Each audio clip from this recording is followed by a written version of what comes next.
Buat teman-teman, mohon dinyalakan kameranya.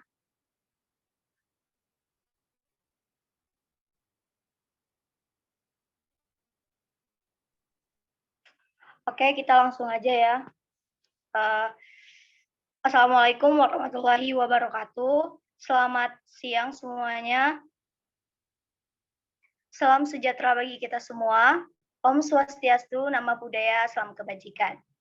Saya Asriani Firdalfi Yogita menyampaikan salam hangat kepada seluruh peserta yang telah berkenan hadir dalam acara International Inspiration 1, yaitu tentang Art, Teknologi, and Culture in Indonesia Global Participant. Izinkan saya menyapa terlebih dahulu dan memastikan kesiapan dari moderator dan pembicara kita pada siang hari ini. Pak Kolit, apakah sudah ready? Ya, silakan. Ya, Ibu Claudia? Sudah siap ya. Oke, tanpa berlama-lama lagi, saya akan serahkan kepada moderator kita, kepada Pak Kolit, waktu dan tempat dipersilakan.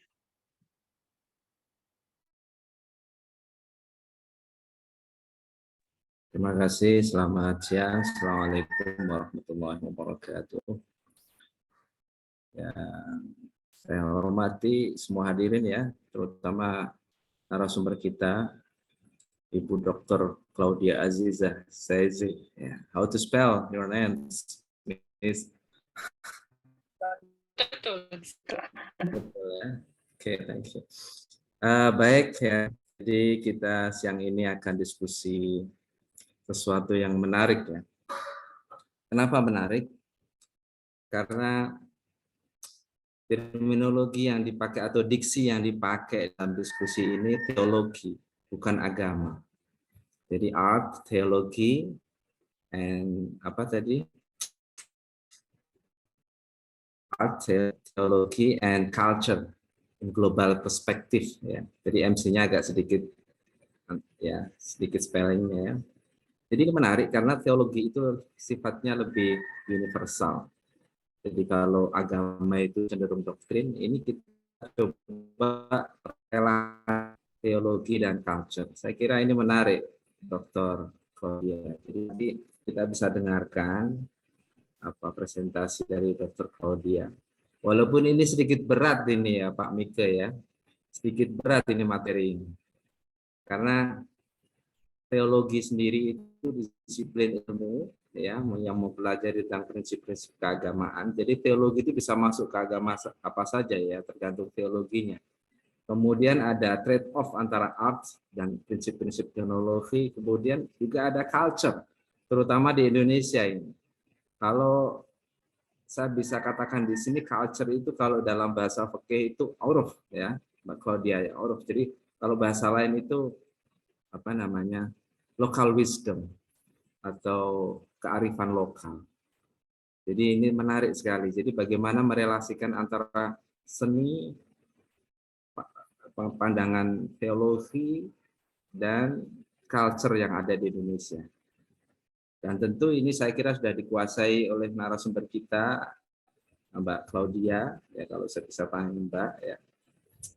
Karena Mbak Claudia ini kalau bisa saya bacakan sedikit CV-nya, beliau ini lahir sekitar tahun 80-an ya, Mbak Claudia ya, dan memperoleh gelar PhD dalam studi Asia Tenggara dari Universitas di Berlin ya, namanya Humboldt. Benar nggak, Mbak Claudia? Nyebutnya gimana, Mbak Claudia? Humboldt. Humboldt, oke. Ya. Selama PhD beliau melakukan penelitian kualitatif ya, yang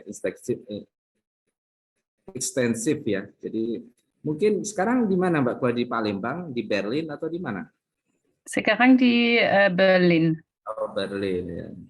Jadi Pak Mika ini, Mbak Claudia ini kayaknya terbang kemana-mana ini.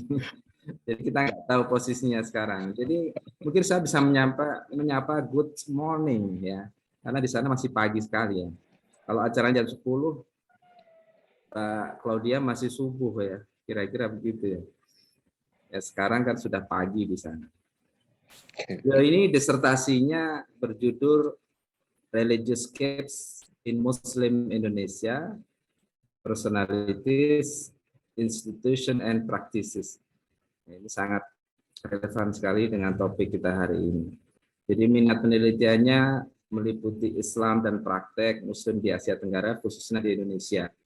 Minoritas Muslim, dialog antar agama, seni modern di Asia Tenggara, dan metode penelitian. Beliau juga seorang rekan akademik di Universitas Humboldt Berlin pada tahun 2017 dan bekerja sebagai asisten profesor di Universitas Islam International Malaysia dari April 2018 hingga Agustus 2019. Beliau juga menerbitkan beberapa artikel dan satu monografi utama. Selain tulisan akademisnya, beliau telah berkontribusi pada Surat Kabar Islam Jerman sejak 2008. Pada 2019, ia menerbitkan kumpulan IC tentang Islam di Asia Tenggara dalam bahasa Jerman. Beliau bergabung dengan Institut Teologi Islam Berlin di Universitas Humboldt pada September 2020. Itu sekitar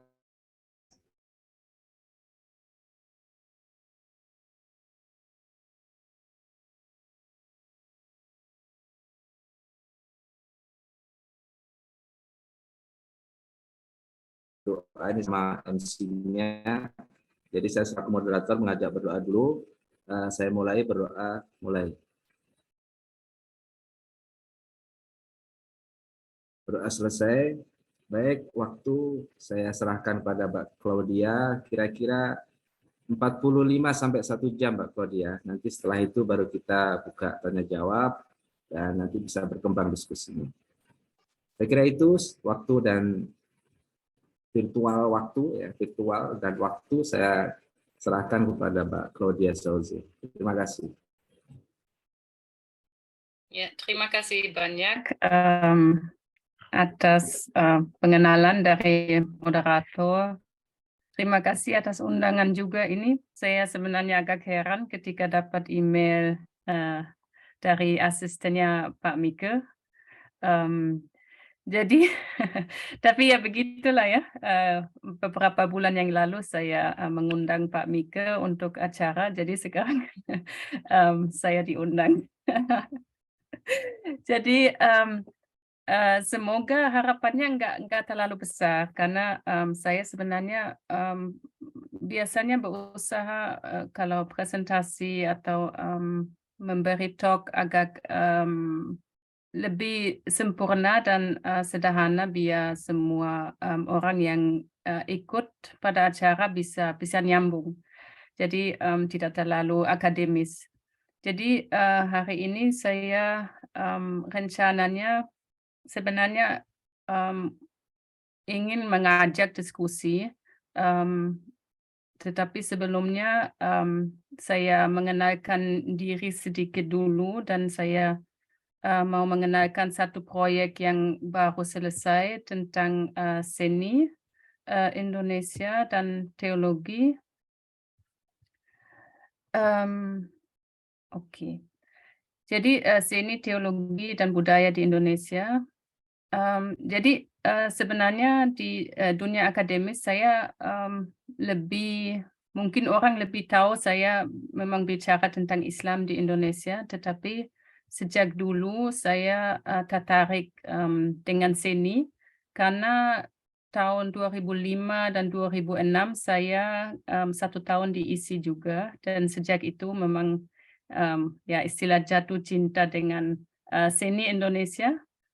Dan ya jadi saya mungkin untuk biar orang tahu saya ada terbitan satu buku tentang seni di Indonesia tahun 2010, One Year on the Scene, Contemporary Art in Indonesia. Dan saya juga suka menulis tentang seni dan terutama seni yang ada kaitan dengan spiritualnya, bukan hanya dengan Islam tetapi dengan spiritual pada umumnya di beberapa media massa. Jadi ini satu di itu online, Islamicity, dan terutama juga mengenalkan seni dan budaya Indonesia di Jerman dalam bahasa Jerman juga, karena di sini memang kalau tentang Indonesia orang memang sedikit tahu saja ya, belum banyak tahu.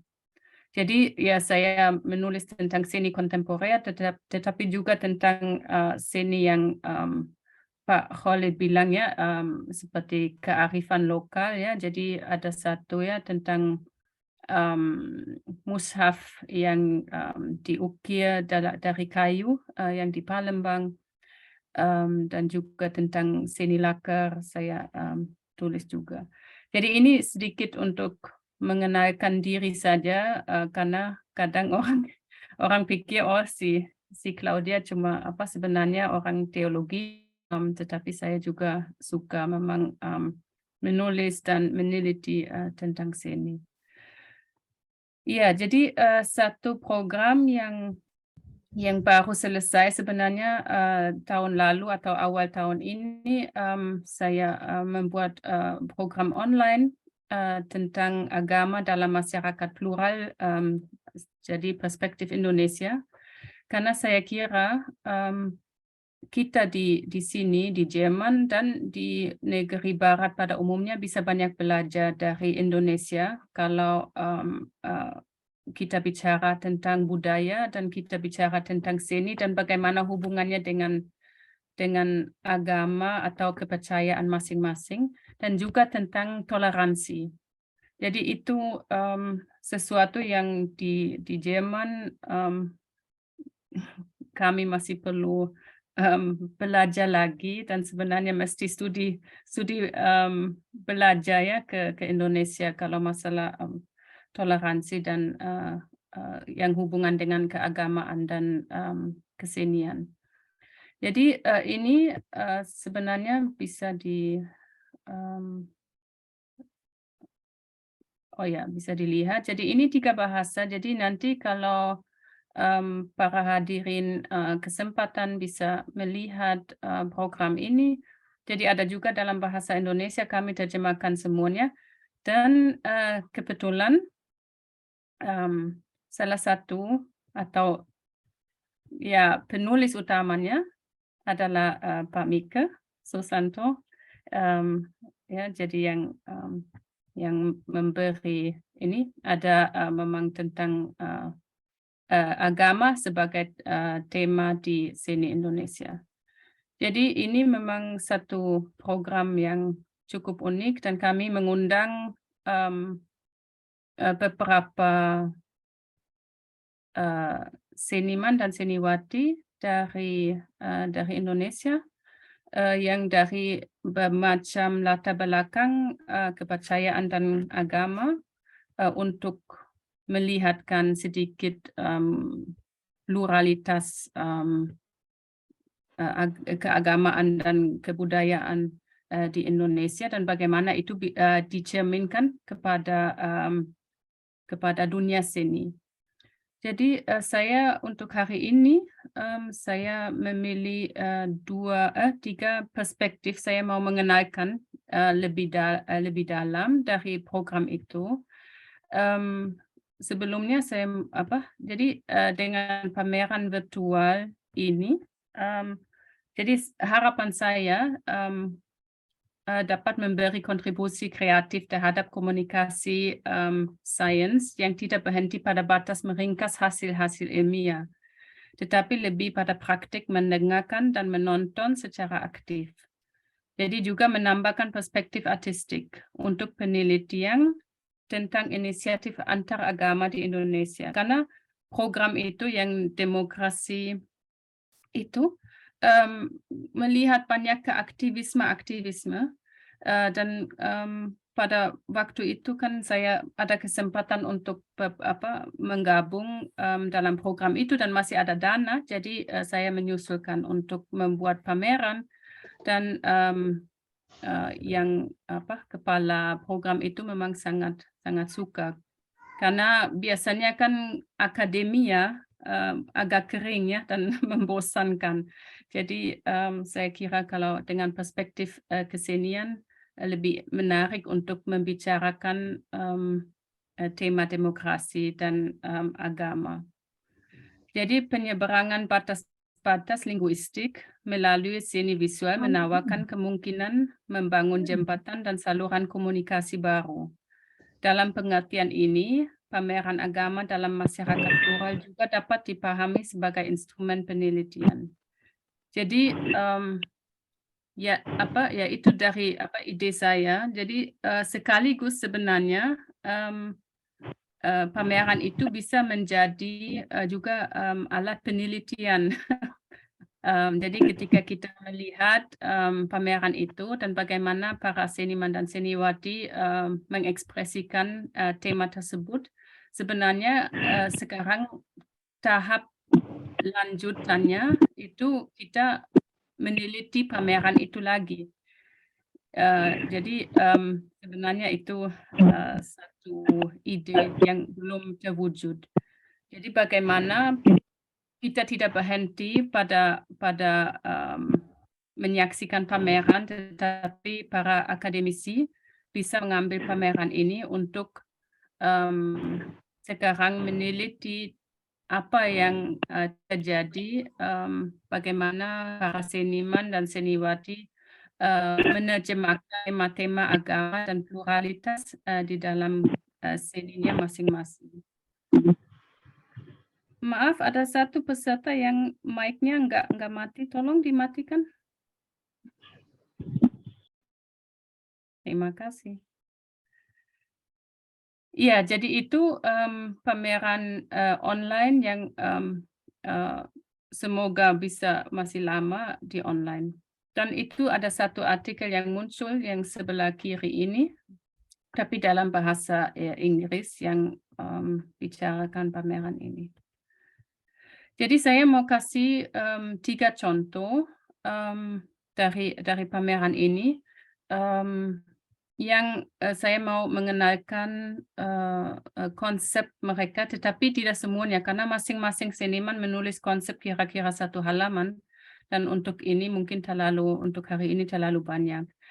Jadi ini satu konsep. Jadi konsepnya temanya ya agama dan bagaimana keanekaragaman agama dalam masyarakat Indonesia. Jadi cukup luas.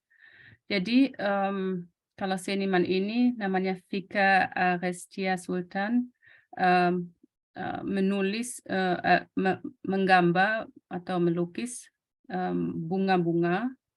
Jadi manusia itu menurut dia sempurna seperti bunga di padang ilalang, tumbuh dan kembang di antara mereka, menjadikannya indah dan saling melengkapi. Plural itu asik jika kita menempatkannya atas dasar pemahaman cinta yang luas. Jadi itu dikaitkan dengan nama Tuhan, nama Allah, Ar-Rahman, dan cinta yang mendalam. Jadi dikaitkan dengan nama Allah yang Ar-Rahim, Al-Rahim. Jadi harmoni terletak pada tingkatan pencarian itu. Prosesi membuka kesadaran menuju kemudahan hidup. Wajar jika ketika pemahaman atas keberagamaan itu belum sampai keberagamaan, justru jadi pemicu perpecahan dan menjadi masalah. Itu kalau konsep selengkapnya bisa dilihat. Dan itu sekarang saya ingin minta perhatian pada hadirin hari ini juga kepada karyanya sendiri. Jadi karena itu nanti tema yang kedua yang saya akan bicarakan tentang keindahan dalam kesenian, dalam menciptakan karya seni. Jadi mungkin itu bisa dilihat juga. Jadi contoh konsep kedua itu dari Iwayan Legianta. Jadi sebagai umat beragama, saya menjalaninya tidak selalu tegak lurus menuju ke atas. Jadi vertikal ya, itu posisi vertikalnya ya ke Tuhan, melainkan menjalani hidup sebagai manusia dalam masyarakat. Jadi itu horizontal. Ya itu ya selalu muncul dalam pameran ini menariknya. Jadi hubungan ke atas, hubungan vertikal itu biasanya hubungan manusia dengan Tuhan, dan hubungan horizontal ya hubungan manusia dengan semanusia. Jadi masing-masing seniman ada unsur itu di dalam karyanya dan di dalam konsepnya. Jadi menjalani hidup manusia dalam masyarakat yang penuh keberagaman dengan saling menghargai, menghormati, menerima perbedaan sebagai satu kesatuan, bergerak bersama-sama, menimbulkan empati dan dengan sendirinya membuka jalan menuju tas. Yaitu muliakan ciptaan dan penciptanya, karena ini bagian dari iman yang saya yakini. Terus satu lagi saya ingin jadi kita ada tiga kepercayaan agama juga. Jadi ini dari Budi Asi. Jadi pohon keyakinan apapun yang tumbuh di Taman Indonesia mestinya dapat bercermin kepada alam. Nah itu menurut saya sangat menarik karena saya banyak berpikir itu sebenarnya sekarang. Bagaimana sebuah landscape atau sebuah alam atau ya sebuah di mana kita tinggal sebenarnya mempengaruhi kita sebagai manusia, tetapi juga mempengaruhi proses berpikiran kita, proses kita memilih atau seleksi agama atau tidak seleksi agama, dan juga proses berkesenian. Jadi saya kira mungkin nanti ya itu satu poin yang kita bisa bicarakan, tetapi misalnya tinggal di Yogyakarta, walaupun seseorang tidak lahir di Yogyakarta, tetapi mungkin cukup lama tinggal di Yogyakarta. Seperti saya dulu hampir kalau jumlahnya 5 tahun ya tinggal di Jogja. Itu kan sangat mempengaruhi kita sebagai manusia, dan itu juga mempengaruhi kita bagaimana kita berkesenian. Saya yakin itu pasti ya. Jadi Merapi itu mempengaruhi, laut itu mempengaruhi, tanah itu mempengaruhi, sawah itu. Jadi semuanya mempengaruhi kita dalam proses berkesenian, tapi juga dalam proses berpikir dan dalam proses refleksi diri dan dunia ini pada umumnya. Jadi Budi Asi tulis, ya Taman Indonesia mestinya dapat bercermin kepada alam. Mereka kooperatif, berlomba berperan sebaik mungkin sesuai fitrah masing-masing, tapi tidak berkonflik. Pohon tidak perlu berkampanye akan kebaikannya, karena siapa saja dan apa saja dapat mengambil manfaat darinya. Jadi Indonesia adalah taman dengan tanah yang subur bagi pohon alami dan juga pohon keimanan. Jadi itu menarik jadi Seniwati ini jadi melihat pohon itu sebagai simbol untuk iman dan agama. Apapun bentuk pohon keimanan dan keyakinannya, semua dapat berkontribusi mewarnai Taman Indonesia tanpa perlu mengunggulkan diri dan menafikan peran pohon lain. Jadi ini 3 contoh, ada saya kira 14 seniman dan seniwati ikut dari dengan berbagai media. Jadi itu buat saya selalu penting. Walaupun saya sendiri memang fansnya dengan grafis ya, saya memang suka grafis karena saya dari Leipzig yang memang kotanya seni grafis. Jadi saya memang suka sekali dengan seni grafis, tetapi saya memang memilih gambar grafis, juga ada patung, ada lukis dalam pameran ini.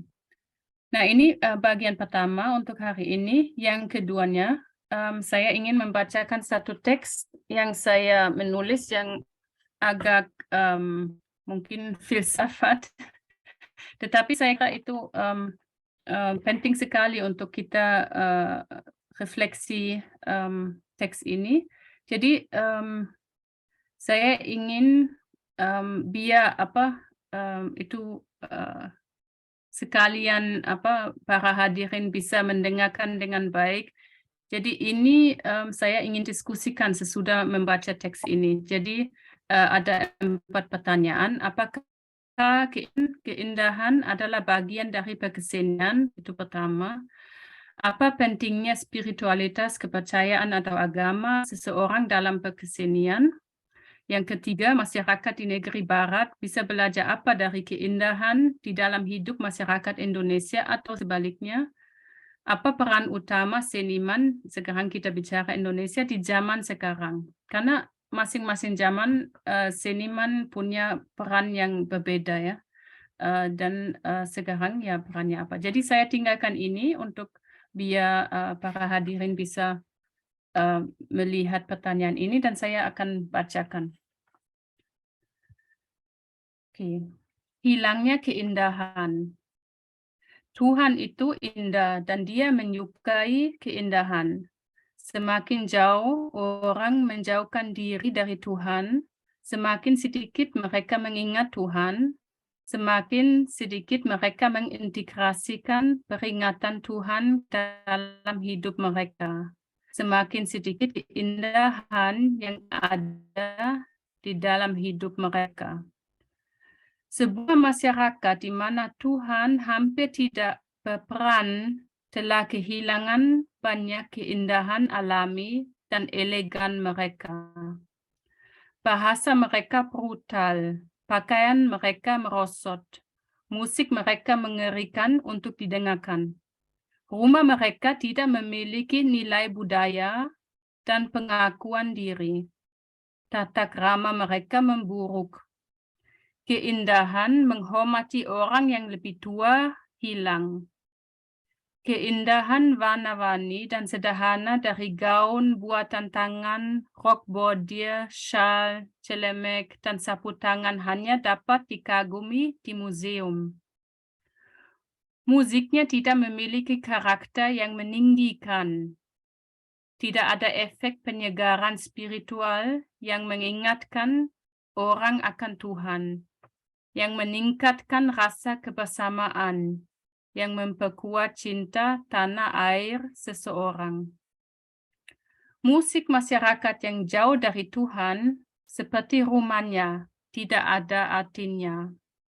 Hal demikian mematikan hati dan jiwa, dan membesarkan nafsu dan amarah. Ketika kita mendengar Beethoven atau Mozart atau musik tradisional dan lokal di berbagai tempat, hati kita terbang untuk mengingat Tuhan. Jika kita melihat bangunan berusia berabad-abad, kita bisa merasakan hubungan dengan Tuhan di antara batu-batu itu. Gedung-gedung kuno memiliki kecantikan alami dan batinia. Orang hampir bisa berpikir bahwa rumah-rumah dan gedung-gedung kuno itu masih hidup. Hidup karena mereka dibangun dari bahan hidup. Hidup juga karena manusia masih terhubung dengan Tuhan dan memiliki tujuan hidup. Kaca modern dan candi beton sudah mati, dan jiwa yang harus tinggal di dalamnya terasa mati pula. Kalau kita membicarakan pakaian, masalahnya sama seperti dengan rumah dan musik. Pakaian zaman sekarang tidak memiliki makna yang lebih tinggi, juga membunuh ruh kita. Baik warna maupun pola tidak memiliki makna yang lebih dalam daripada menciptakan daya pikat yang dangkal, membangkitkan nafsu, dan mengelitik kemarahan. Zaman sekarang, kain seperti gedung terbuat dari bahan mati. Jenis pakaian ini tidak meramaikan kehalusan, melainkan semakin menghilangkan manusia dari kodratnya yang diberikan Tuhan. Pakaian yang terbuat dari bahan hidup menyenangkan hati dan membantu membangun hubungan dengan Tuhan. Karena bahan alami berasal dari ciptaan Tuhan, tumbuhan dan hewan memiliki ingatan akan Tuhan yang diberikan Tuhan. Mode default state Anda adalah remembrance, zikir, ingat. Dengan pakaian alami, kita sebenarnya membungkus diri dalam zikir, dalam ingat kepada Tuhan, dan merasakan keindahan tubuh yang tertutup dalam zikir. Hilangnya keindahan sangat menyakitkan kalau kita melihat kebrutalan bahasa. Tidak hanya penggunaan kata-kata jelek. Kalimat pun dibangun jelek dan kata-kata dengan kata-kata plastik. Tetapi bunyi bahasa itu sendiri telah kehilangan keindahannya. Kami mengaum, menjerit, menyalak, bertengkar, memeki keras, dan tidak menyadari bagaimana ini menyiksa hati kita, meracuni jiwa kita, dan kehilangan perasaan untuk bahasa yang indah. Kami tidak lagi membaca buku, teks, puisi yang indah, di mana kami bisa merasakan keindahannya. Dan semakin jelek menjadi bahasa kita, semakin jelek jiwa kita sendiri. Manusia zaman sekarang menjadi kebal terhadap yang jelek. Tidak lagi menyadari kalau sesuatu tidak ada unsur keindahan. Dan sedikit demi sedikit, jiwa kita merasakan keindahan sebagai sesuatu yang menyakitkan. Jadi keindahan menjadi sesuatu yang menyakitkan, sesuatu yang konservatif. Keindahan dilihat sebagai sesuatu yang radikal, sesuatu yang harus dilawan. Kita dikelilingi oleh ketiadaan keindahan alam, sehingga keindahan yang diciptakan Tuhan itu sendiri menjadi faktor pengganggu, bahkan musuh kita. Hilangnya keindahan kemudian diangkat menjadi seni modern. Jadi, hilangnya keindahan kemudian diangkat menjadi seni modern. Dipuji sebagai kebebasan berbicara dan dipilih sebagai gaya hidup bebas.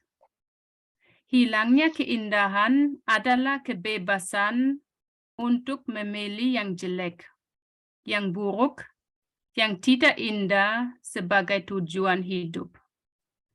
Jadi yang kalimat terakhir lagi, hilangnya keindahan adalah kebebasan untuk memilih yang jelek, yang buruk, dan yang tidak indah sebagai tujuan hidup. Itu yang saya ingin sharing hari ini, dan untuk menjadi bahan diskusi. Mungkin cukup berat juga, tetapi saya kira ini sesuatu yang kita harus bicarakan, karena itu memang jujur ya kenyataan sekarang, khususnya di Jerman, tetapi juga sudah mulai di kota-kota besar di mana di Indonesia juga, di mana memang keindahannya ya yang makin menghilang ya. Jadi itu materi saya untuk hari ini. Jadi saya sangat excited untuk sharing pikiran dan mendiskusikan hal-hal yang saya bagikan di sini. Terima kasih. Ya, terima kasih Dr. Claudia Sauce. Jadi yang diungkapkan oleh Dr. Claudia Sauce ini saya kira beliau ini tertarik dengan Indonesia ini juga ada alasannya tentunya ya, Mr. Claudia ya. Karena Indonesia ini luar biasa. Kita itu punya berapa? 600 lebih bahasa, 1000 lebih suku bangsa. Kalau pulaunya 16.000 pulau. Agamanya berapa agama kita? 6 agama. Jadi itu luar biasa sekali. Dan tentu Dr. Claudia juga ingat bahwa sebenarnya pemikiran bahwa Indonesia ini plural ini luar biasa sudah diungkapkan oleh para pemuda kita, Mr. Claudia. Jadi kebetulan ini bulan Oktober, bulan di mana Sumpah Pemuda, Mr. Claudia. Sumpah Pemuda tanggal 28 Oktober 1928. Di situ ada entitas yang sudah disepakati bersama. Itu luar biasa. Tahun 1928 sudah menyadari bahwa begitu banyak plural bahasa yang di Indonesia sehingga mereka mendeklar bahwa kesepakatan menggunakan bahasa, yaitu bahasa Indonesia. Ini luar biasa sekali. Dan juga Miss Claudia juga sebenarnya ini kalau bisa saya katakan ini kritik ya dari keadaan modernitas seni yang ada di dunia dan terutama di Indonesia. Begitu ya Mr. Claudia ya. Setuju nggak Mr. Claudia itu sudah mengkritik. Seni itu boleh, tapi yang indah lah ya. Jangan ngawur. Kira-kira begitu ya Mr. Claudia ya. Kalau menurut saya memang itu pendapat saya pribadi ya, kesenian atau seni mesti ada sesuatu yang indah. Jadi seni yang jelek, yang tidak senang dilihat, ya juga boleh dikatakan seni, tapi saya tidak suka melihat ya. Jadi menurut saya kalau seni itu memang sesuatu yang harus meningkatkan jiwa kita ya, meninggikan. Jadi kita merasa jiwa kita terbang, jadi membuat kita senang kalau musik atau seni ya, seni murni ya, mesti ada yang indah. Oke. Jadi kalau secara ini ya,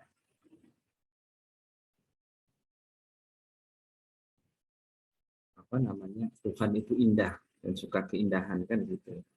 Cuma apa yang perlu didiskusikan saya kira nanti Pak Mika silahkan nanti mengomentari.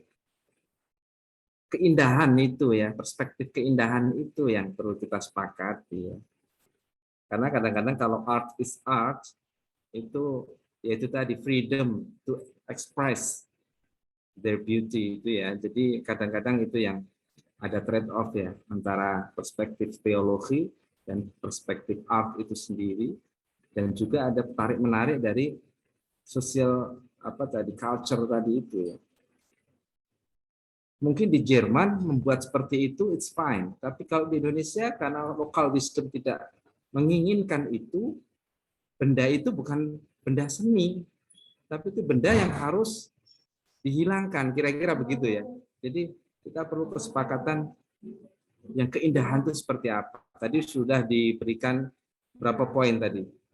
4 poin atau 5 poin ya, yang untuk memicu diskusi kita. Tadi saya catat 1, 2, 3, 4, ada 4 poin. Ya. Jadi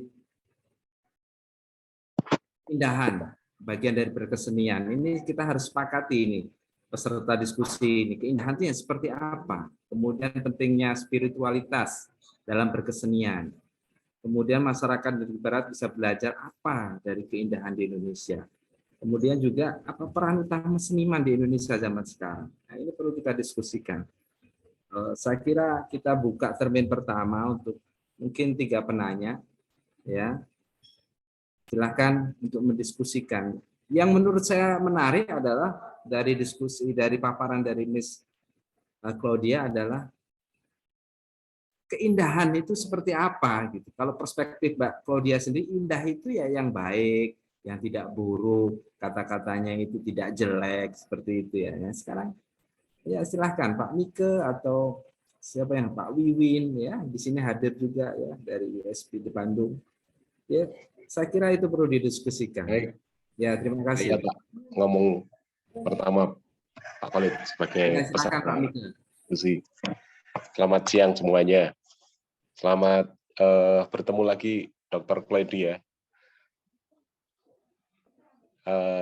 Terima kasih, di sana jam berapa sekarang?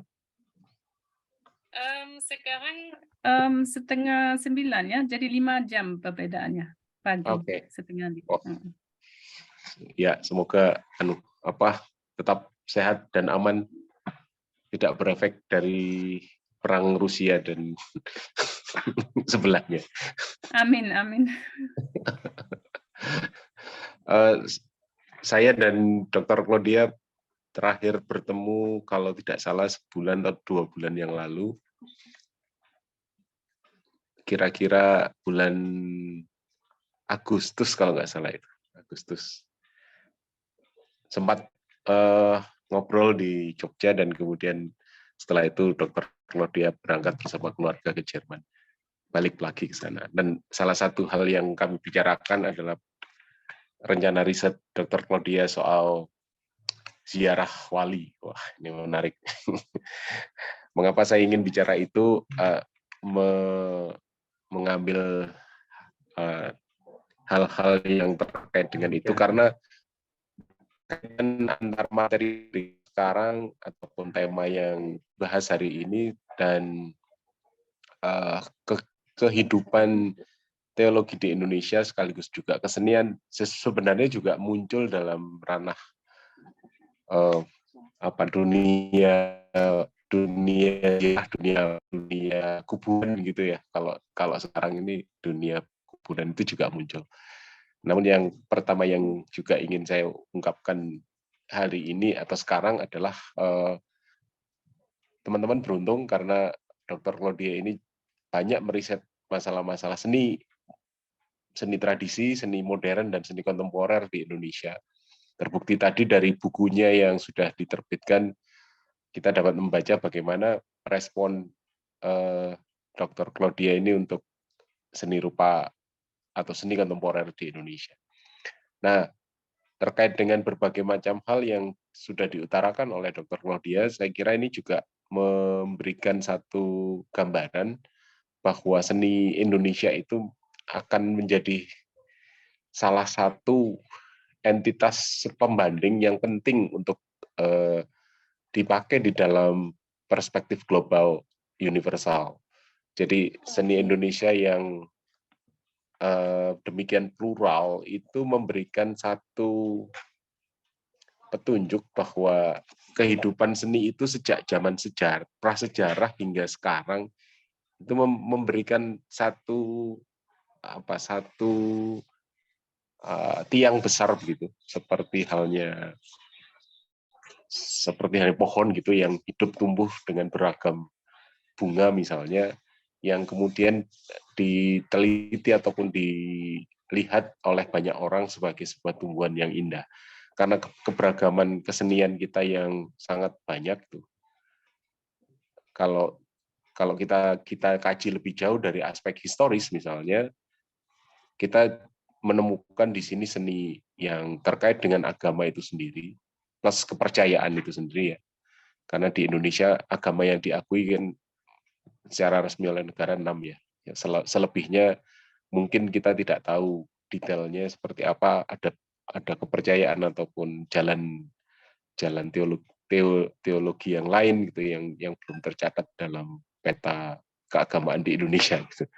Ini memberikan satu bukti bahwa setiap agama biasanya menciptakan satu kebudayaan, satu model atau modus kesenian yang itu akan memberikan satu pengaruh bagi penganutnya untuk bisa menciptakan benda-benda seremoni-seremoni ataupun perilaku yang bersifat tentu saja memuja yang dipercaya dan kemudian menghasilkan keindahan.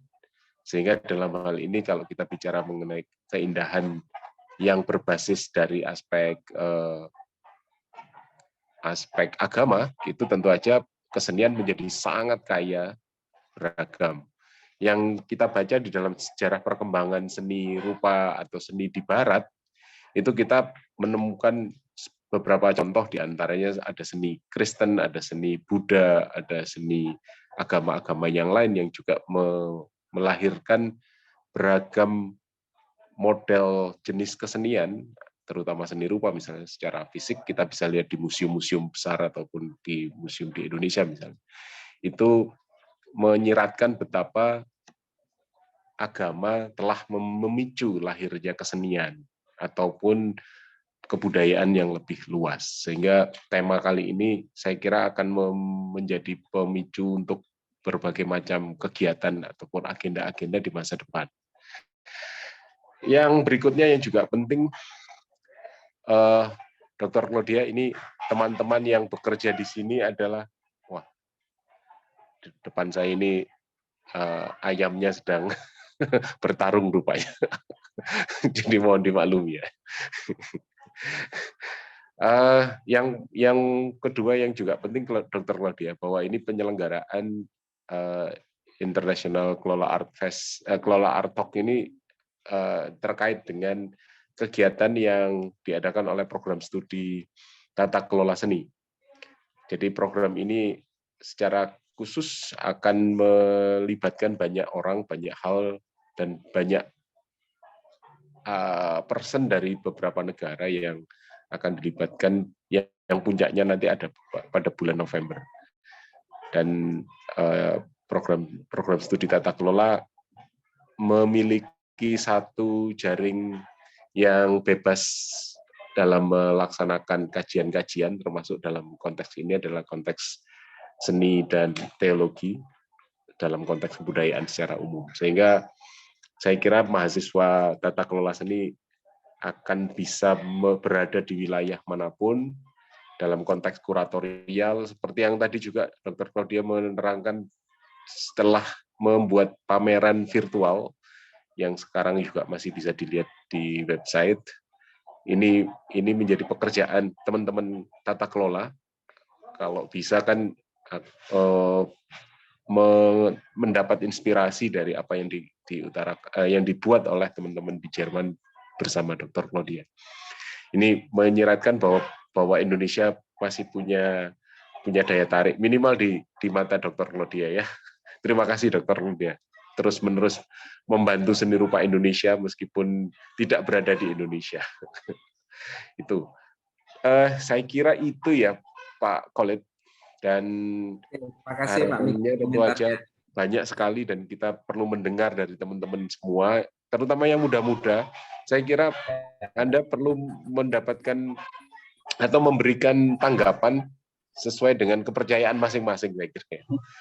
Itu Pak Khalid. Silakan Pak Khalid, saya kembalikan waktunya. Terima kasih. Terima kasih Pak Miko. Itu pendapat atau komentar dari Pak Miko Susanto. Assalamualaikum Pak Khalid. Yang akan menanggapi atau bertanya, silakan. Halo Pak Khalid. Saya Pak Khalid. Assalamualaikum. Sehat. Monggo. Saya Jarkasi dari ISI Solo. Ya, silakan dari ISI Solo. Putus-putus enggak suara saya Pak Khalid? Tadi sempat putus-putus ya. Terima kasih. Assalamualaikum warahmatullahi wabarakatuh. Waalaikumsalam. Saya kira Pak, dia tidak perlu saya jelaskan demografinya, udah hafal. Solo Jogja itu dekat ya. Iya. Ya silakan Pak Sofyan. Ya.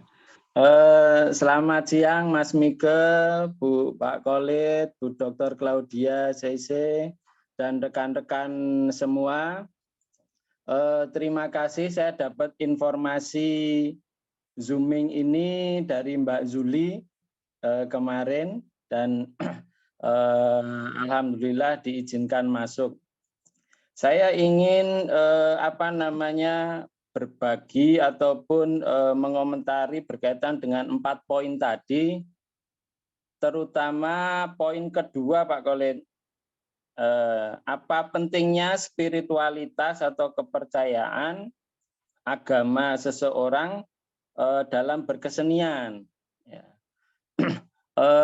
Saya tertarik mengikuti ini, salah satunya adalah karena memang untuk momen-momen saat ini saya juga baru ada kepentingan keresahan berkaitan dengan seni dan religiusitas spiritual ini. Jadi saya itu juga berpikir bahwa ketika berbicara seni yang merupakan bagian dari aktivitas kehidupan, berarti sebenarnya tidak boleh menghilangkan ataupun keluar dari manfaat kehidupan itu sendiri. Dalam artian apa? Sebagai manusia, nah ditariknya adalah pada hal yang paling awal, yaitu tujuan manusia untuk hidup.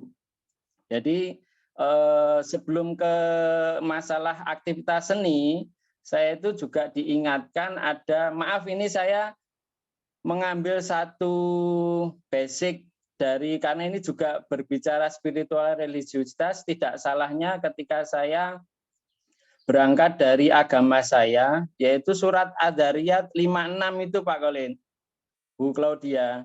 Jadi bismillahirrahmanirrahim, wa ma khalaqtul jinna wal insa illa liya'budun. Jadi Allah menciptakan jin dan manusia tidak lain hanyalah untuk beribadah. Nah, itu tujuan hidupnya. Jadi seni adalah bagian dari aktivitas kehidupan yang banyak ini, bagian kecil saja sebenarnya. Karena aktivitas lainnya banyak sekali. Nah, otomatis saya juga berpikir, saya sebagai pribadi, sebagai insan seni, akhirnya berpikir seni saya harus menjadi ibadah juga. Otomatis akan membawa pada nilai-nilai spiritual dan religiusitas tersebut. Ini yang menjadi basic dari poin 4 tadi, kalau saya lihat poin kedua tadi, kalau saya berpikir bahwa ternyata yang menjadi penting untuk melibatkan dalam penciptaan seni, aktivitas seni melibatkan masalah spiritualitas dan religiusitas dari senimannya. Karena apa?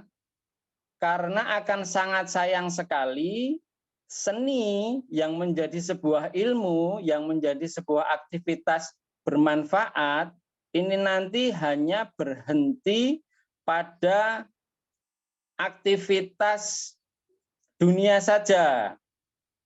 Ini kita berbicara agak jauh, enggak apa-apa ya. Berhenti hanya di dunia saja. Apalagi ini ilmu, harus jadi jariah, kan gitu. Harus jadi jariah. Maaf, ini memang rada lucu berbicara saat ini seperti ini. Tapi ini memang kesempatan untuk bisa kita bicarakan. Bisa jadi jariah. Akhirnya apa? Sebuah kesenian akan menarik kalau memang melibatkan unsur keimanan dari seseorang atau senimannya tersebut. Maksudnya apa? Untuk berbicara, untuk menciptakan seni yang menjadi ibadah atau art is worship, ya, itu otomatis senimannya harus jadi pelaku keimanan itu sendiri. Ya, jadi akhirnya apa? Sebuah karya yang nanti dimunculkan, kalau bahasa saya nanti menjadi sebuah elaborasi estetika iman, Pak Colin. Ya, elaborasi estetika iman. Jadi pengalaman-pengalaman tentang estetikanya, tentang hal-hal yang berkaitan dengan yang menurut keindahan secara kesenian ataupun visual, kemudian pengalaman-pengalaman religiusitasnya, ini dikolaborasi akhirnya akan menjadi sebuah karya yang mengangkat tema-tema objektivitas terkait dengan kebaikan, otomatis akan melihat pluralitas itu di depan mata. Ya, pluralitas itu keniscayaan di depan mata. Ini menjadi bagian toleransi umat beragama. Tapi secara prinsip ketika menjalankan agama mungkin tidak bisa pluralitas, kan gitu. Tetap sesuai dengan keimanannya masing-masing. Tapi di dalam berkesenian mengangkat tema-tema yang nanti bisa bermanfaat secara umum, yang berdasarkan dari aktivitas kebaikan, aktivitas keindahan yang dimaknai oleh seniman yang memiliki pengalaman spiritualitas atau religiusitas tersebut. Seperti yang disampaikan dalam puisi atau yang dibacakan oleh Bu Dr. Claudia tadi ada sebuah hadis cuplikan kalau saya lihat. Innallaha jamil yuhibbul jamal. Yaitu Allah itu maha indah, ya, maha indah dan mencintai keindahan. Otomatis basic terkait dengan keindahan, terkait dengan seni ini, ketika kita bicarakan, saya mencoba menarik dari titik awal, yaitu terkait dengan kehidupan, manusia hidup, kemudian berbicara tentang seni yang hanya bagian kecil dari kehidupan ini, untuk lebih bermanfaat kepada kehidupan. Berarti poin yang kedua itu menjadi penting, seniman ataupun pelaku seni memiliki pengalaman atau melibatkan spiritualitas religiusitasnya.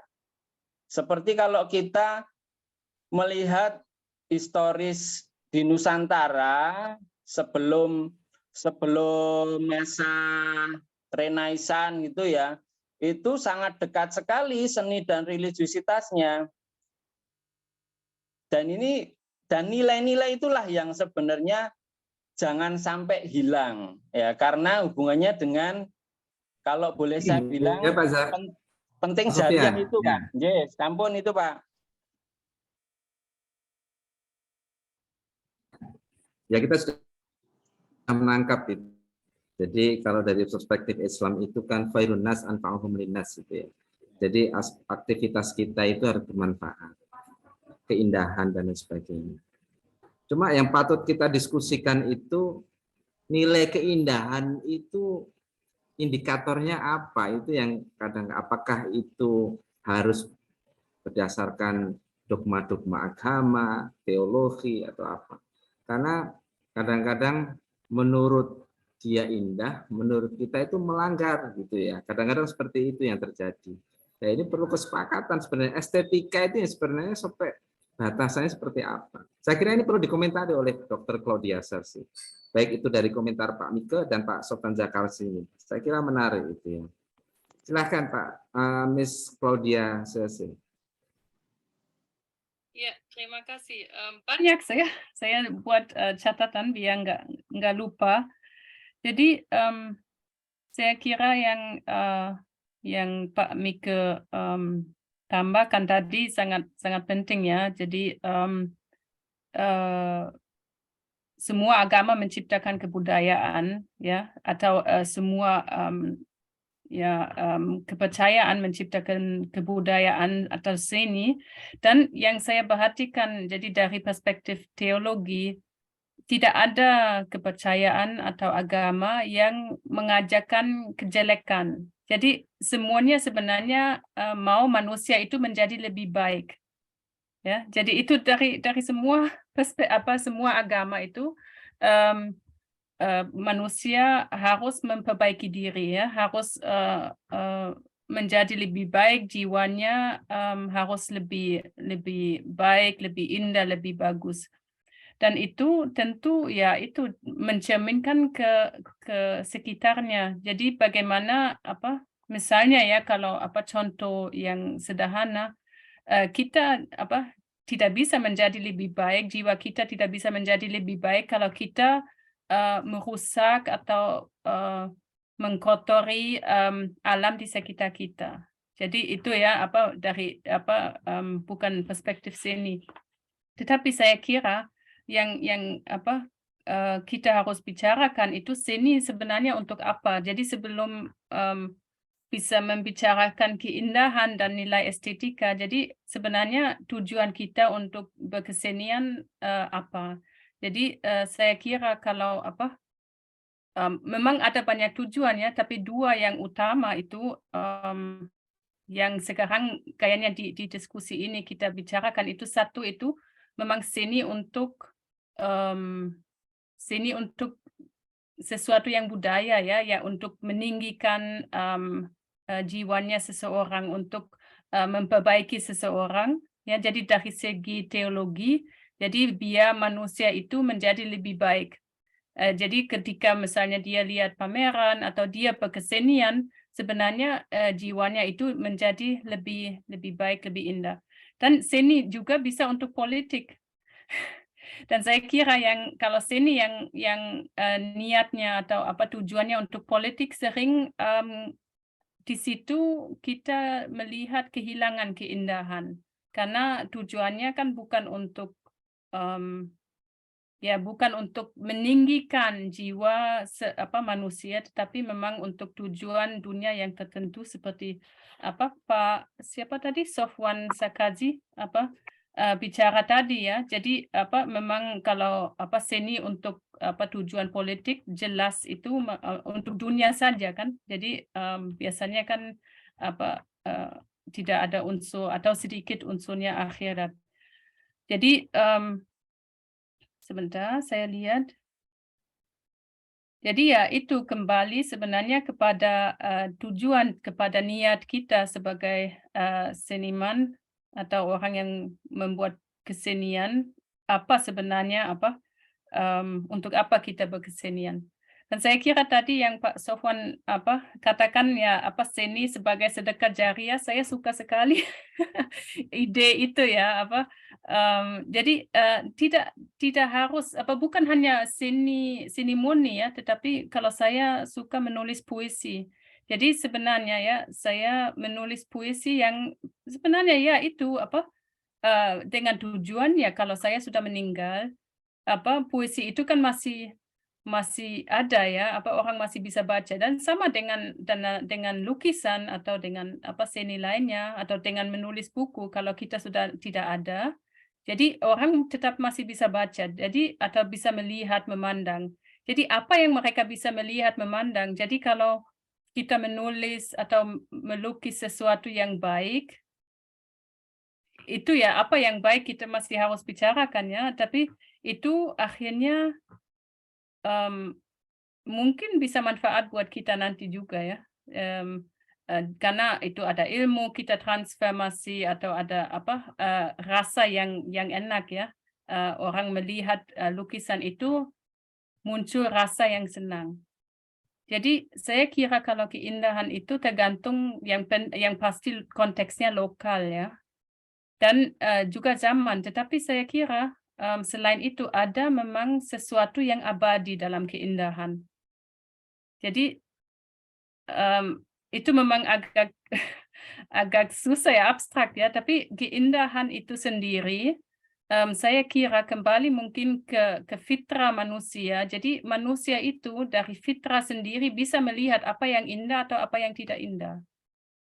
Jadi yang manusia yang fitrahnya masih jalan, jadi membawa misalnya anak kecil ke museum dan melihatkan dua lukisan yang berbeda, dia dari fitrahnya sendiri dia tahu apa yang sebenarnya menurut dia indah. Dan dia tidak akan memilih karya yang misalnya melihatkan seperti darah atau dia enggak, dari fitrahnya dia akan memilih yang indah, yang bagus. Begitu dulu. Ya, terima kasih. Jadi ini kayaknya inline ya antara Pak Sofyan dan Dr. Claudia saya. Jadi saya ingin menambahkan sedikit ya. Jadi fitrah itu tadi betul ya. Jadi hati nurani. Kita nggak bisa membohongi hati nurani. Mana yang indah, mana yang jelek. Kalau orang mengatakan seni, ini seni. Coba orang yang ngomong itu suruh nanya hati nuraninya. Benar nggak itu seni yang indah? Kira-kira begitu, Dr. Claudia. Hati nurani itu nggak bisa dibohongi dan dia bisa mengidentifikasi mana yang indah, mana yang jelek. Bahkan seorang penjahat pun tahu mana yang benar, indah, dan jelek. Hati nuraninya tahu. Karena hati nuraninya itu adalah sinar ketuhanan. Kira-kira begitu.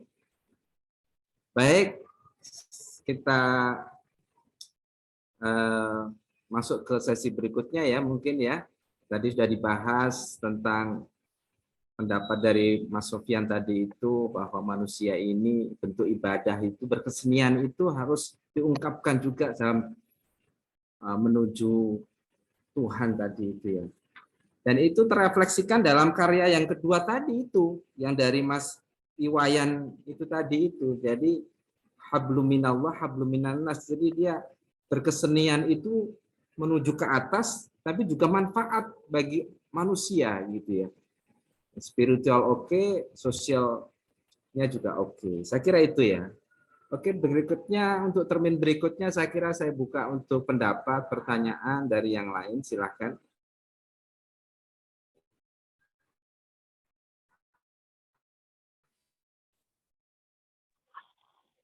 Kayaknya mau bertanya dari mana? Silakan dari mahasiswa juga nggak apa-apa loh ya.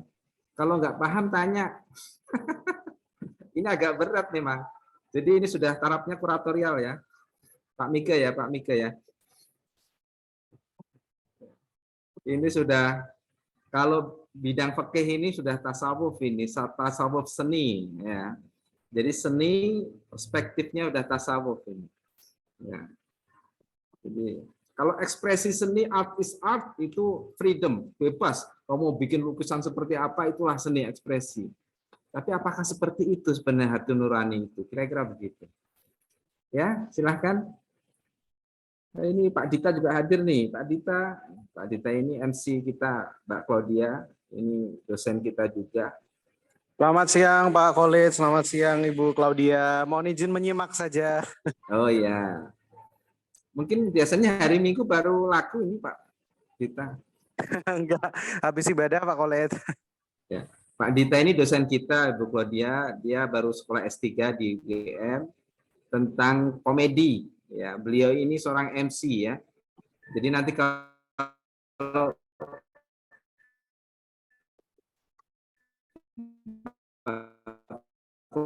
dia bisa MC-nya paling untuk 1 jam. Silahkan ada yang berpendapat lagi atau menanggapi pertanyaan yang tadi itu ya.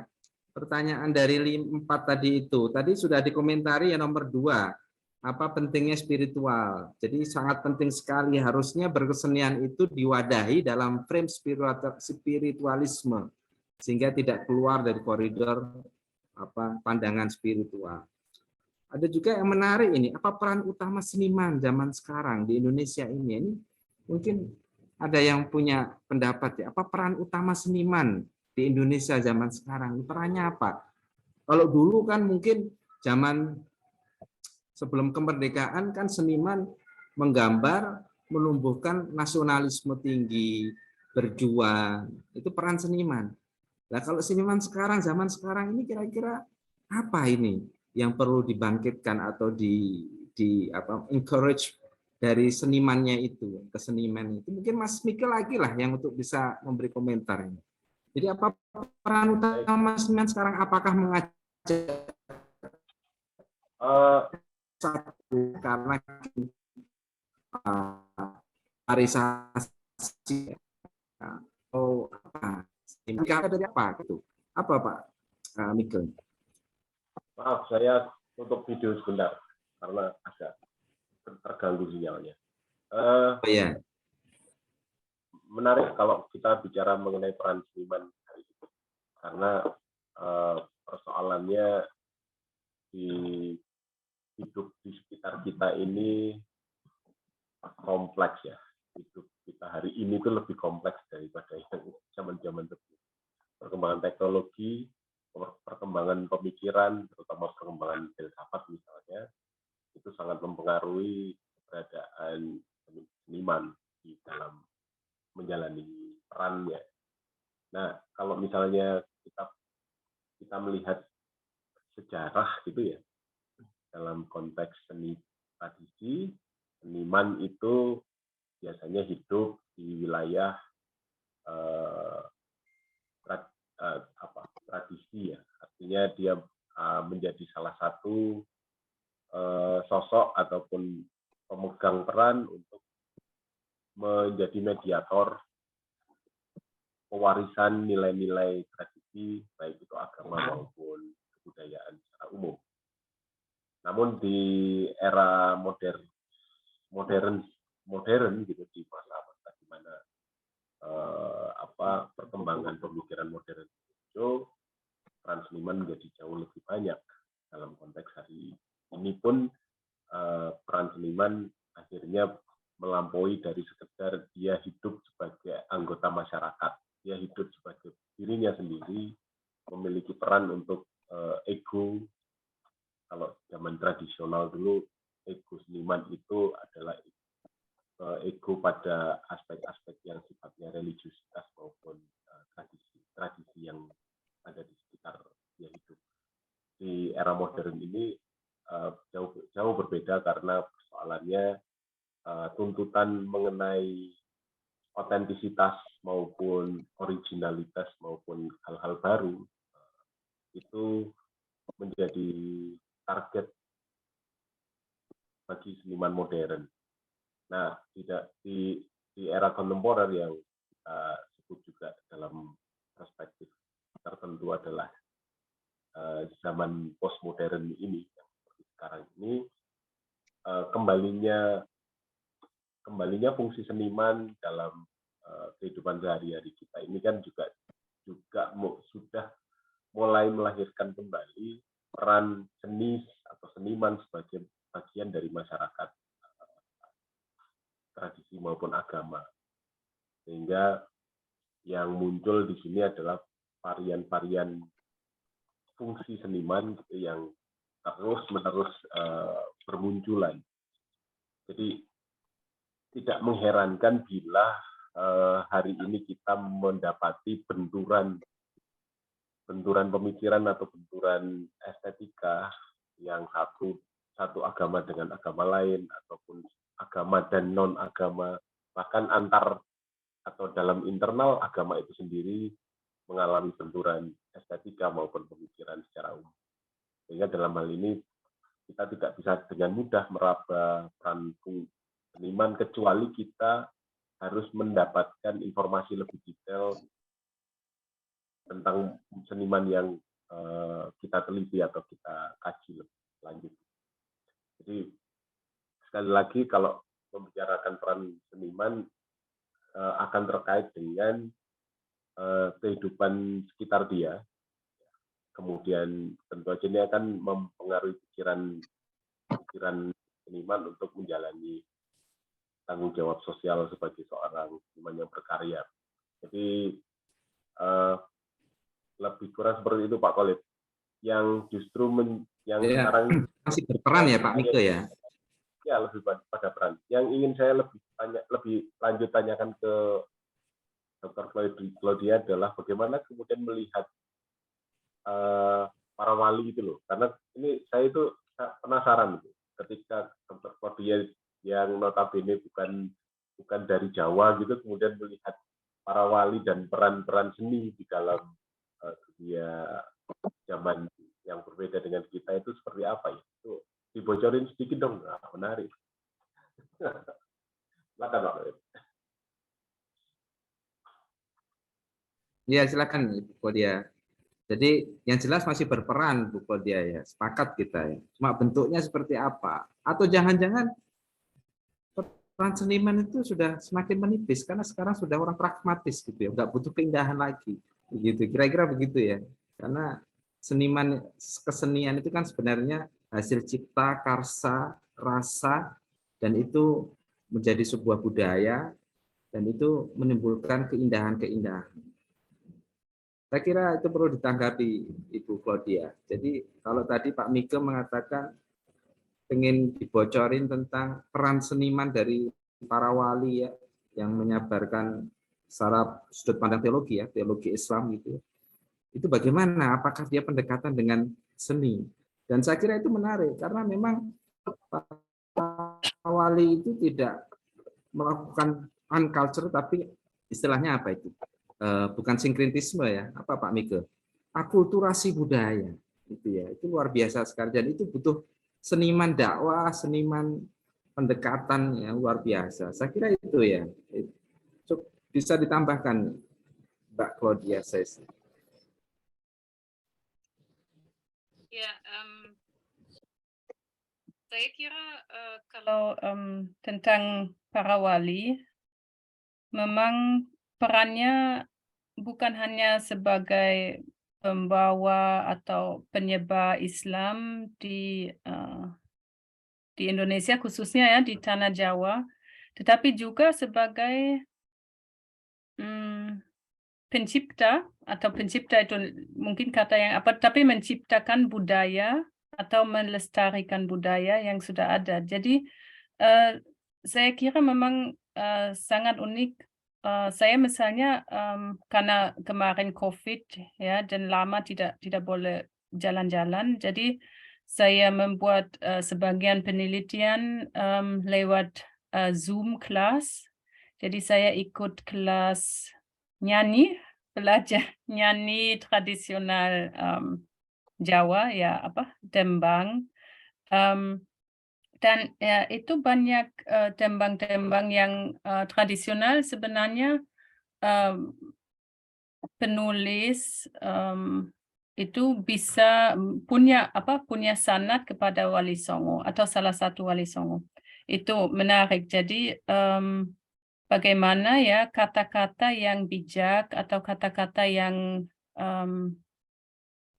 mau mengajarkan orang agama itu dibungkus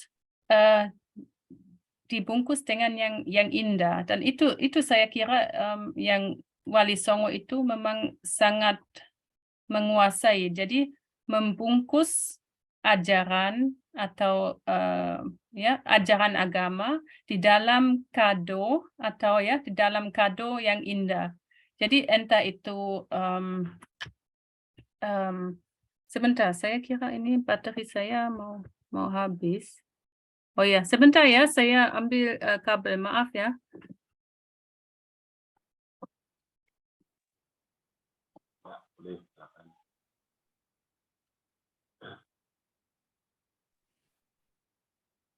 Ya, sembari menunggu Mbak Claudia ya. Jadi mungkin yang diungkapkan Mbak Claudia itu ya itu kidung itu ya, Mijil, Sinom, Kinanti, Asmorodono itu ya, Gambuh, Bandang Gulo, Durmo, Pengkur. Itu saya kira bentuk kesenian, ekspresi kesenian yang itu memberikan keindahan dalam tembang. Tapi ada muatan-muatan itu ya, muatan religiusnya. Saya kira itu ya. Oh ya, jadi saya kembali, maaf. Jadi ya itu bagaimana membungkus ajaran di dalam sesuatu yang indah. Jadi bukan hanya lagu, tetapi jadi digunakan melodi yang bagus. Jadi sehingga memang isi dari lagu itu atau dari tembang itu sekaligus melodi itu ada pengaruh ke hati yang mendengar. Dan itu ya sama dengan misalnya menggunakan wayang ya. Jadi sebenarnya wayang itu sebenarnya bungkusan saja. Jadi isinya kan dibungkus dengan kesenian wayang. Dan ya itu yang saya ketemu. Memang Wali Songo itu sebagian dari mereka memang belajar bagaimana menyampaikan message agama itu kepada masyarakat di Jawa dari seorang wali yang kita cuma tahu namanya Sidi Ismail atau Syekh Ismail yang pada masa itu lama tinggal di Pulau Besar di depan Malaka yang sekarang Malaysia. Jadi Sidi Ismail itu memang khusus melatih dan mengajarkan Wali Songo bagaimana mereka menggunakan seni atau puisi atau lagu untuk menyampaikan pesan Islam. Karena mereka sudah mengerti bahwa orang yang tinggal di Jawa itu memang perlu pendekatan yang khusus yang sebelumnya mungkin di tempat lain tidak ada. Dan itu sebenarnya pendekatan itu kembali ke pembicaraan kita tadi, satu poin yang saya mau sampaikan. Jadi sebenarnya kenapa Indonesia bisa hidup dengan pluralitas itu dan kenapa pluralitas sebenarnya seperti alami di Indonesia? Karena itu juga dari alam. Jadi Indonesia kalau kita membandingkan dengan misalnya negara yang di padang pasir ya. Jadi di padang pasir kan nggak ada pluralitas. Yang ada ya pasir saja. Pasir, batu, warnanya kuning, coklat, hitam, ya gitu saja. Kalau Indonesia kan di alam sendiri sudah warna-warni. banyak jadi keanekaragaam ya tanaman yang bermacam-macam, hewan yang bermacam-macam. Jadi warna-warni ya. Jadi dari situ sebenarnya orang yang tinggal di Indonesia agak lama atau yang hidup memang di Indonesia, jadi sebenarnya dengan mudah mempelajari pluralitas dari alam sendiri. Saya kira itu memang kalau orang di sini di Jerman kurang suka ya kalau saya bicara yang seperti itu, karena mereka nggak nyambung. Mereka sudah jadi akal mereka sudah beda fungsinya. Tapi biasanya kalau saya cerita itu kepada teman-teman di Indonesia biasanya nyambung yang saya maksud. Jadi misalnya salah satu yang ada oral history ya yang katanya kenapa kok sebelum Wali Songo itu datang, kan sudah ada orang Muslim di Jawa juga, tapi rata-rata orang Jawa belum mau menerima Islam. Jadi itu cerita ya yang tidak ada catatan, tapi ya cerita dari mulut ke mulut. Jadi katanya yang sebelumnya karena orang Jawa sendiri sebenarnya sudah yang di bawah lapis Buddha dan Hindu.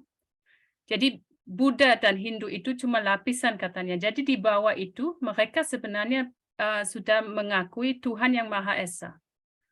Jadi dan itu mereka memang tidak punya kitab seperti Al-Quran atau Injil atau lain, tetapi mereka membaca, mengenal Tuhan yang Maha Esa langsung dari kitab Kauniyah, jadi kitab yang alam. Jadi dengan memperhatikan alam sendiri, mereka tahu ini mesti ada pencipta yang satu, yang ya tidak mungkin sebenarnya banyak dewa atau dewi. Jadi itu di bawah lapisan Buddha dan Hindu yang datang sesudahnya. Dan itu jadi kenapa? Jadi ketika orang Muslim datang ke Tanah Jawa, mereka kan dikasih tahu ini ya Tuhan ini dan ini kiblatnya harus ke arah Ka'bah. Sementara katanya orang Jawa itu sendiri tahu mesti ada, mereka sudah tunggu juga akan ada yang Nur Muhammad. Dalam bahasa Jawa saya lupa ya pokoknya ada ya, saya sekarang lupa, ini ada di catatan. Jadi ada memang istilah Nur Muhammad, mereka sudah tungguin. Tetapi ketika orang bilang ini kiblatnya, jadi kalian sholat ke arah Mekah, ke arah Ka'bah, orang Jawa itu bilang gimana? Jadi mereka kalian sembah Ka'bah, kalian sembah batu berarti. Jadi karena itu lama mereka tidak bisa menerima Islam karena orang Muslim sendiri tidak bisa menjelaskan dengan benar dengan sesuai menggunakan bahasa simbol dan bahasa bukan hanya bahasa Jawa tapi bahasa pikiran orang Jawa itu sendiri. Jadi ketika Wali Songo itu datang, mereka juga katakan ini kiblatnya ke Ka'bah.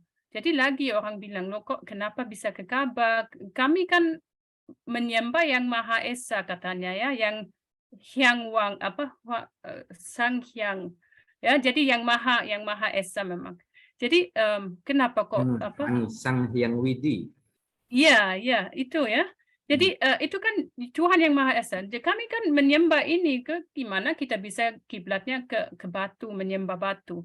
Jadi Wali Songo yang akhirnya bisa menjelaskan dengan filsafat Jawa itu sendiri. Jadi jadi itu menarik. Jadi dari situ ya karena yang kembali ke pertanyaan Pak Miki tadi. Ya.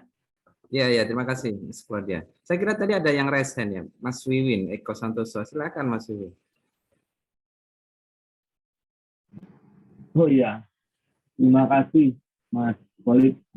Mohon maaf kamera sengaja saya matikan biar suara terdengar. Langsung saja, nama saya Wiwin Eko Santoso, Bu Claudia. Saya mencoba bertanya atau berdiskusi mengenai beberapa yang sudah dipaparkan oleh Ibu Claudia.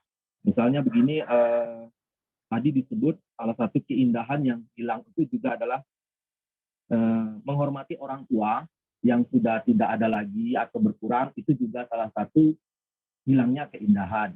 Ya, kurang lebih ini seperti ya 10 perintah Tuhan yang pernah diberikan pada Musa, kan salah satunya juga menghormati orang tua. Nah, kalau bahasa agama seperti itu, dan kalau dalam kaitan seni, rupanya ini juga salah satu contoh atau indikator menurut Ibu Claudia tadi hilangnya keindahan.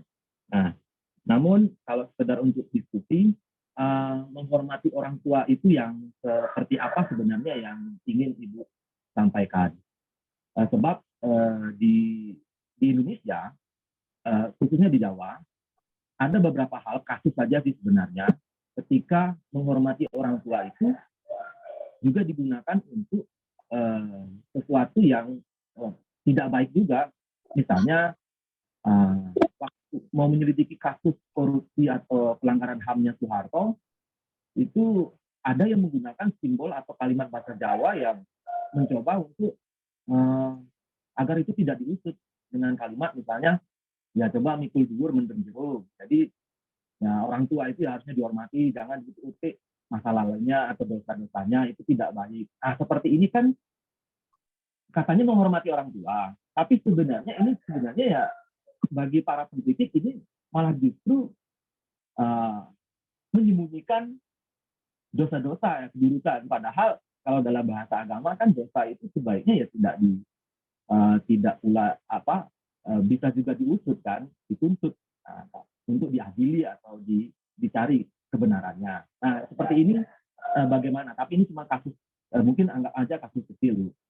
Kemudian mengenai runtut keindahan dalam definisi Ibu dan adanya konsep Tuhan, tampaknya Tuhan disebut secara eksplisit, yang saya tangkap demikian.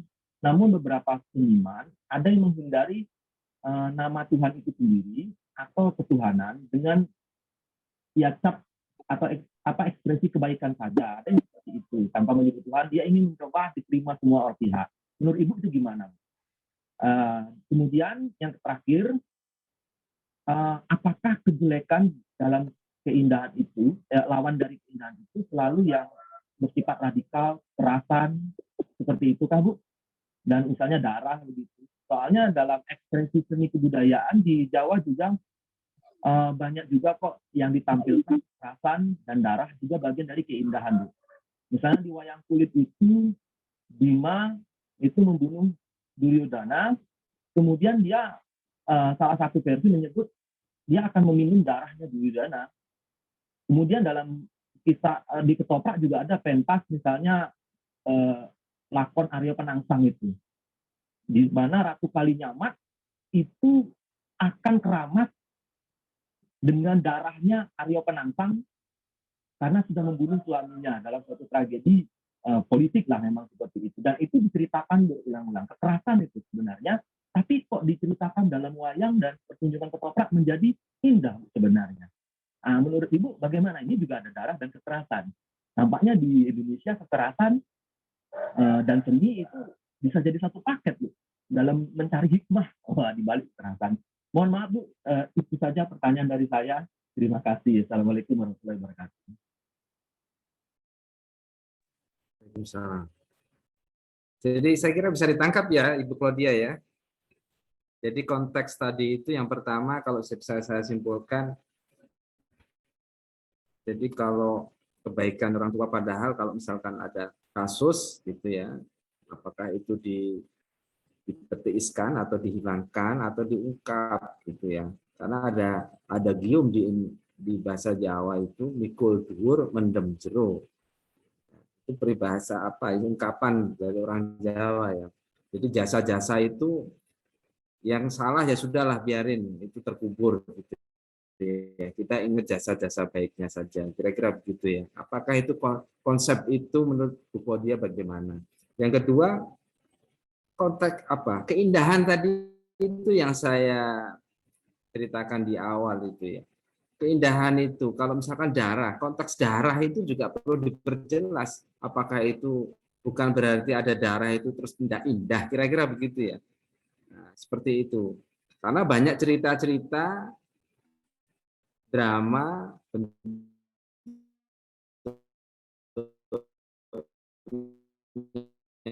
itu bisa film, dan sebagainya, kan gitu, kira-kira begitu ya. Terus yang ketiga, kalau karya itu hanya memberikan kebaikan ya, dalam arti kebaikan tidak menempelkan segi ketuhanan di situ, kira-kira bagaimana menurut Ibu Claudia? Saya kira itu ya, bisa saya simpulkan untuk mengulang pertanyaan dari Mas Wiwin tadi. Monggo Ibu Claudia. Ya, terima kasih. Saya kira pertanyaan pertama sebenarnya mudah ya dijawab ya kalau masalah kebaikan orang tua. Jadi itu sebenarnya di teks itu saya ambil itu dari sebenarnya latar belakang Jerman ya, karena memang di Jerman sekarang banyak anak sudah tidak baik kepada orang tua ya, tidak nurut sama orang tua dan lain-lain, dan itu justru dianggap sebagai sesuatu yang baik ya, membantah orang tua. Kalau yang Pak Wiwin ya, Pak Wiwin bilang tadi, ya tentu itu kita ikuti orang tua selama mereka dalam kebaikan. Kalau kalau orang tua tidak dalam kebaikan ya kita tentu tidak mengikuti praktek atau kegiatan yang tidak baik itu ya, dan sebisa mungkin ya kita dengan bijak dan baik kita mengingatkan ya orang tua, tidak di depan umum dan tidak menjatuhkan hormatnya ya, tetapi kita coba mengingatkan tentang ketidakbaikan yang mereka lakukan. Kalau tentang menghindari ucapkan Tuhan, jadi saya kira tentu saja itu seorang seniman tidak harus bicara Tuhan di dalam karyanya, atau tidak harus juga memasuki konsep Tuhan atau agama di dalam karyanya. Saya kira itu sah-sah saja, tetapi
mungkin jaringan Ibu Claudianya sedang tidak stabil. Pak Khalid, bisa diambil alih, Pak? Ya, saya kira internet saya memang mati ya. Ya Pak, dari Ibunya. Ibu Claudia terbental. Ya. Kita tunggu 1-2 menit. Ya. Mungkin connect lagi mungkin.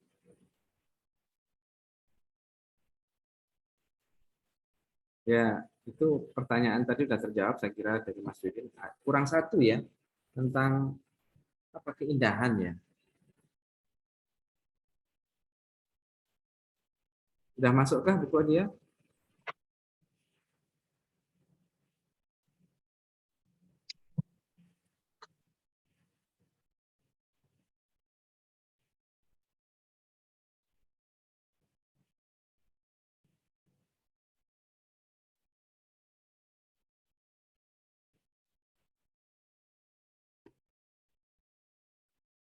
Atau dari pertanyaan Mas Wiwin tadi, Mas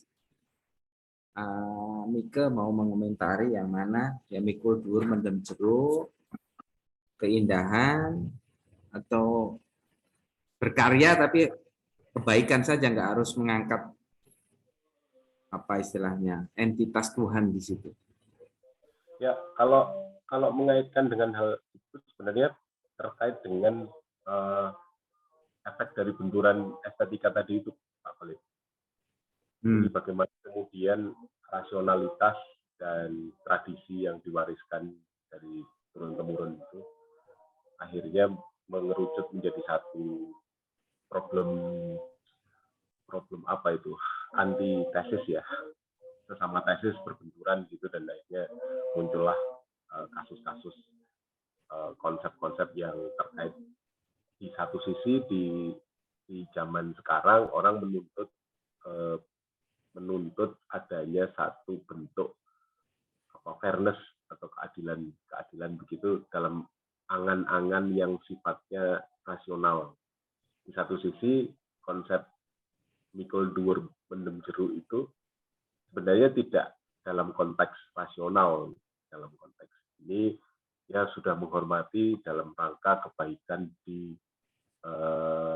kebaikan keluarga, kebaikan tradisi dan sebagainya. Maka dari itu ini akan terus-menerus menjadi polemik dan perdebatan yang tidak akan selesai gitu dalam konteks ini. Apalagi dikaitkan dengan konteks moralitas. Jadi makin sulit lah. Dan Mas Mike, kalau secara KUHP pidana itu, Pak Mike, ya. Kalau hukum pidana itu kalau yang objek hukumnya itu sudah meninggal ya sudah selesai. Sudah selesai, makanya biar diadili yang bisa biar diadili Tuhan. Tapi saya harap diskusi ini tidak mentok ke arah bahwa semuanya harus diputuskan lewat tangan Tuhan ya. Jadi kita sebagai insan kreatif itu kalau berdiskusi jangan sampai mentok pada masalah bahwa semuanya apa kata Tuhan, jangan begitu ya. Ini akan menjadi diskusi yang tidak produktif kalau misalnya kita sedikit-sedikit menyentuh nama Tuhan. Jadi seringkali begitu kalau sudah ketemu benturan tiba-tiba udah urusan ya sudahlah apa kata Tuhan nanti. Ya, ini Ibu Claudia sudah gabung lagi. Silahkan dilanjutkan Ibu Claudia. Iya, maaf tadi tiba-tiba mati semua ini internetnya. Bukan karena ya. Bicara yang tidak baik.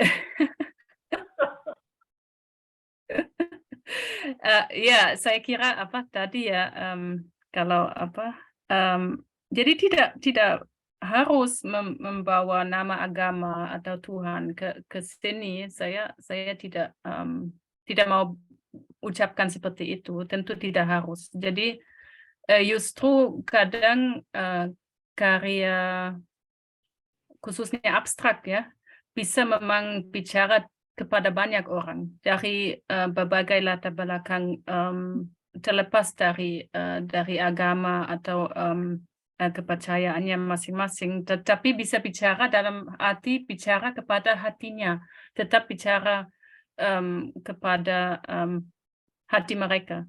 Jadi kalau yang mungkin contoh darah tadi, contoh yang tidak begitu bagus, ya itu maksud saya tadi sebenarnya mesti ada yang gambar yang ada di kepala saya, bukan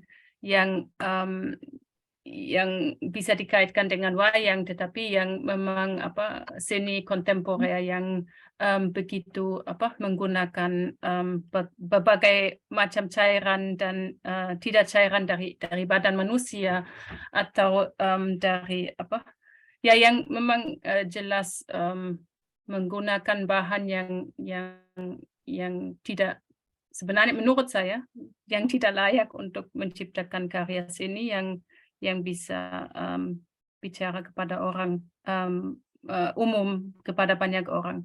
Jadi darah mungkin tadi contoh yang kurang bagus karena memang di budaya Jawa atau di budaya lain juga darah sesuatu yang baik dan bagus. Tetapi saya kira tetap bagaimana sebenarnya kita mentransfer ide darah itu, jadi bukan menggunakan darah tetapi menggunakan cat dan mentransfer itu ke kertas atau ke bahan lain dengan menggunakan bagaimana bagaimana itu nanti bicara kepada penonton dan bagaimana karya itu bicara kepada hati orang. Jadi saya kira memang ada, kalau saya memang seni itu subjektif ya, tetapi kalau ada memang khususnya seni kontemporer yang kadang memang kalau hati saya sendiri, hati menolak ya, ini kok enggak indah ya, tidak meninggikan jiwa saya. Jadi seperti musik ya, musik yang indah, misalnya ya musik gamelan atau nyanyi tembang atau itu sebenarnya mesti meninggikan jiwa. Maksudnya kita merasa lebih jadi jiwa kita terbanglah atau kita merasa lebih enak sesudah lihat atau mendengarkan musik yang bagus. Tetapi musik misalnya yang jelek, istilah jelek dalam kata kutip, yang membuat kita gelisah, yang membuat kita tidak nyaman di dalam badan sendiri, seperti jiwa itu menolak, dan itu masalah musik. Tetapi saya kira seni juga ada seperti itu yang membuat kita, kalau kita melihat karya seni itu, kita gelisah, kita merasa kok ini karya yang saya tidak mau pasang di rumah, istilah gitu.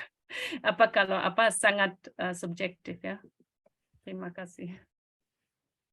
Ya, begitu kira-kira Mas Wiwin Eko. Semoga puas ya dengan tanggapan dari Mbak Claudia. Tadi ada yang raise hand, Mas Rifki Aswan. Silahkan Mas Rifki Aswan.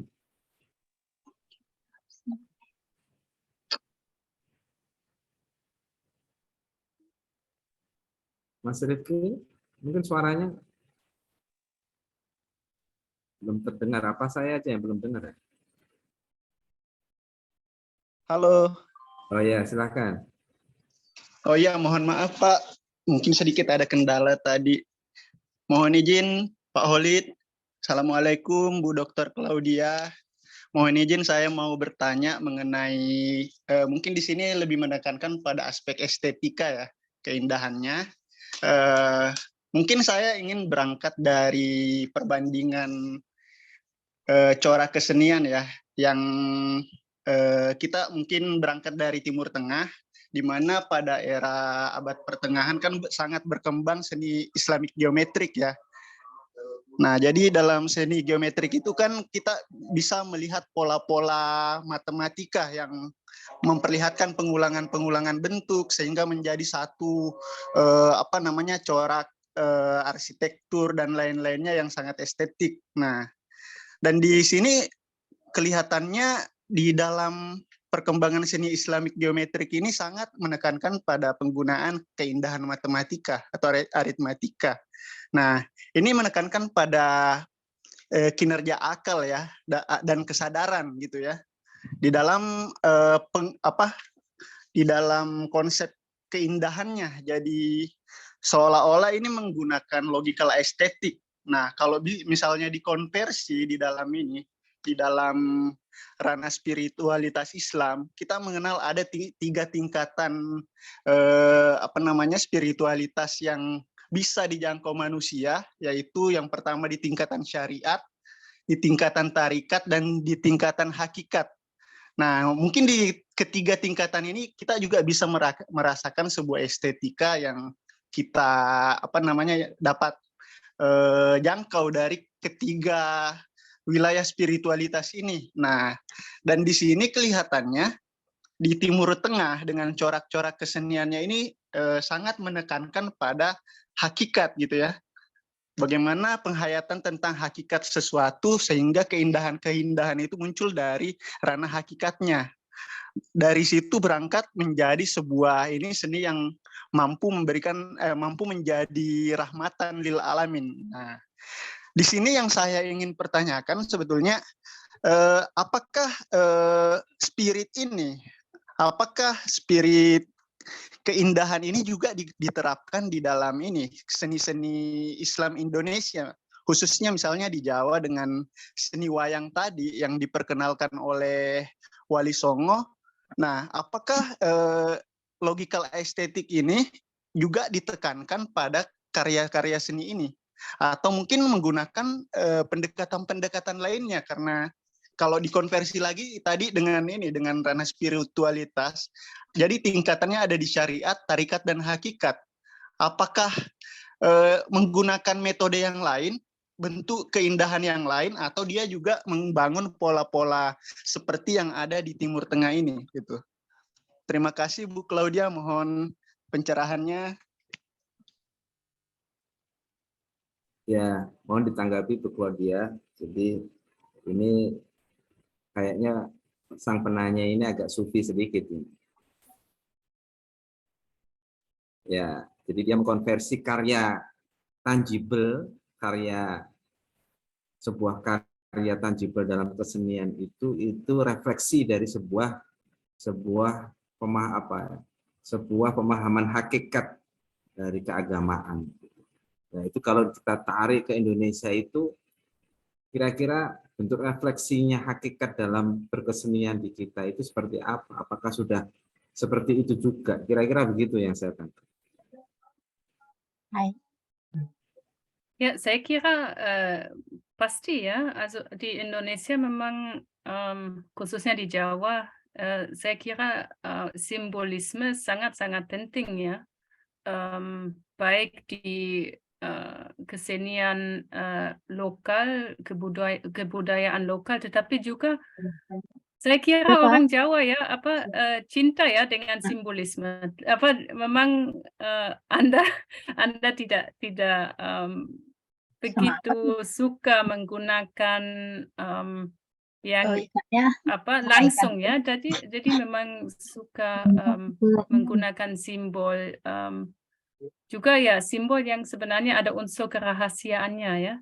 Jadi saya kira itu di mana-mana bisa dilihat. Kalau di kesenian kontemporer ada beberapa seniman yang memang juga menggunakan karya seni abstrak dan menggunakan simbolisme, tetapi saya perhatikan kalau yang kontemporer, kalau yang abstrak yang memang menggunakan simbol yang bukan langsung kaligrafi ya, tetapi yang memang abstrak yang bisa diterima semua kalangan agama, itu masih masih kurang diapresiasi ya. Selama ini saya perhatikan yang memang lebih diapresiasi, khususnya ya di pasar seni yang ini ya lebih ke figur ya, tetap masih yang sering dibeli atau yang kita dilihat di pameran memang masih banyak ke figur. Kalau yang abstrak kontemporer masih sedikit ya. Tapi saya kira satu contoh, kalau saya boleh, saya kira Anda semua tahu ya, sebentar saya mau coba karena saya lupa. Jadi simbol ini ya sangat sering bisa dilihat. Maaf ya, ini jelek ya gambaran saya sekarang. Tapi ya ini 2/4. Jadi gini ya. Masih hidup suaranya kan susah ya. Jadi ini ya, para hadirin semua tahu ya, ini jadi ini kalau dari perspektif Islam kita bisa sebutkan nafsu Rahman. Jadi 4 ya, kita inhale, jadi kita tarik nafas, terus 4 kita keluarkan nafas.